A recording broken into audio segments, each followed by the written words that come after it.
بسم اللہ الرحمن الرحیم۔ کہو کہ میں انسانوں کے پروردگار کی پناہ چاہتا ہوں، یہ جو تمام لوگوں کا مالک اور بادشاہ ہے، سارے انسانوں کا معبود ہے، شیطانی وسوسوں کے شر سے جو نام خدا سن کر پیچھے ہٹ جاتا ہے، اور جو لوگوں کے دلوں میں وسوسے پیدا کرتا ہے، وہ جنات میں سے ہو یا انسانوں میں سے۔ بسم اللہ الرحمن الرحیم۔ سورہ فلق۔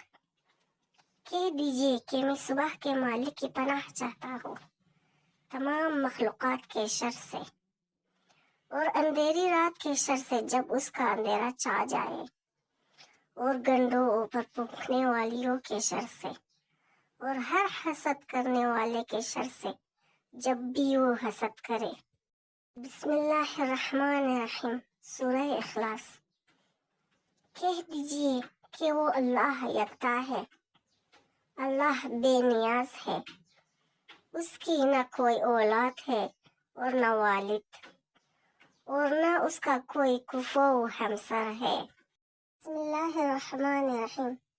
سورہ مسد۔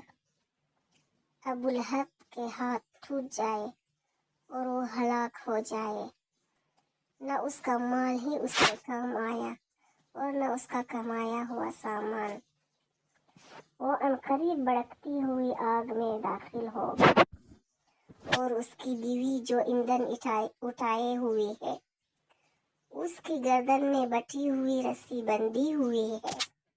بسم اللہ الرحمن الرحیم۔ سورہ نصر۔ جب خدا کی مدد اور فتح کی منزل آ جائے گی اور آپ دیکھیں گے کہ لوگ دین خدا میں فوج در فوج داخل ہو رہے ہیں، تو اپنے رب کی حمد کی تسبیح کرے اور اس سے استغفار کرے کہ وہ بہت زیادہ توبہ قبول کرنے والا ہے۔ بسم اللہ الرحمن الرحیم۔ سورہ کافرون۔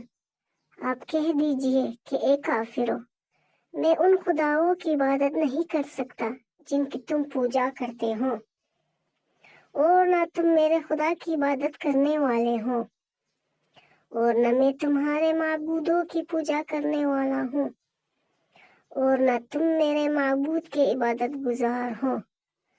تمہارے لیے تمہارا دین ہے اور میرے لیے میرا دین ہے۔ بسم اللہ الرحمن الرحیم۔ سورہ کوثر۔ بے شک ہم نے آپ صلی اللہ علیہ وآلہ وسلم کو کوثر عطا کیا ہے، لہٰذا آپ صلی اللہ علیہ وآلہ وسلم اپنے رب کے لیے نماز پڑھیں اور قربانی دیں، یقیناً آپ صلی اللہ علیہ وآلہ وسلم کا دشمن بے اولاد رہے گا۔ بسم اللہ الرحمن الرحیم۔ سورہ ماعون۔ کیا تم نے اس شخص کو دیکھا ہے جو قیامت کو جھٹلاتا ہے؟ یہ وہی ہے جو یتیم کو دھکے دیتا ہے اور کسی کو مسکین کے کھانے کے لیے تیار نہیں کرتا۔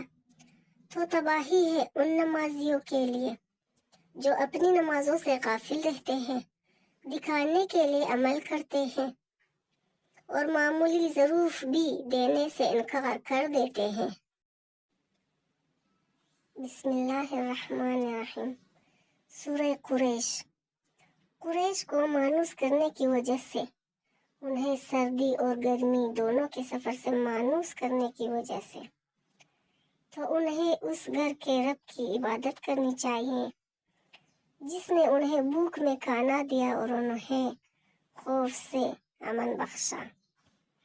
بسم اللہ الرحمن الرحیم۔ سورہ فیل۔ کیا تم نے نہیں دیکھا کہ تمہارے رب نے ہاتھی والوں کے ساتھ کیا برتاؤ کیا ہے؟ کیا ان کی چال کو بیکار نہیں کر دیا ہے اور ان پر اڑتی ہوئی ابابیل کو بھیج دیا ہے جو انہیں کنکریاں مار رہی تھی، پھر انہوں نے سب کو چبائے ہوئے بھوسے کی مانند بنا دیا۔ بسم اللہ الرحمن الرحیم۔ سورہ ہمزہ۔ تباہی اور بربادی ہے ہر طعنہ زن اور چغل خور کے لیے جس نے مال کو جمع کیا اور خوب اس کا حساب رکھا، اس کا خیال تھا کہ یہ مال اسے ہمیشہ باقی رکھے گا، ہرگز نہیں، اسے یقیناً حطمہ میں ڈال دیا جائے گا۔ اور تم کیا جانو کہ حطمہ کیا شے ہے؟ یہ اللہ کی بھڑکائی ہوئی آگ ہے جو دلوں تک چڑھ جائے گی۔ وہ آگ ان کے اوپر گیر دی جائے گی لمبے لمبے ستونوں کے ساتھ۔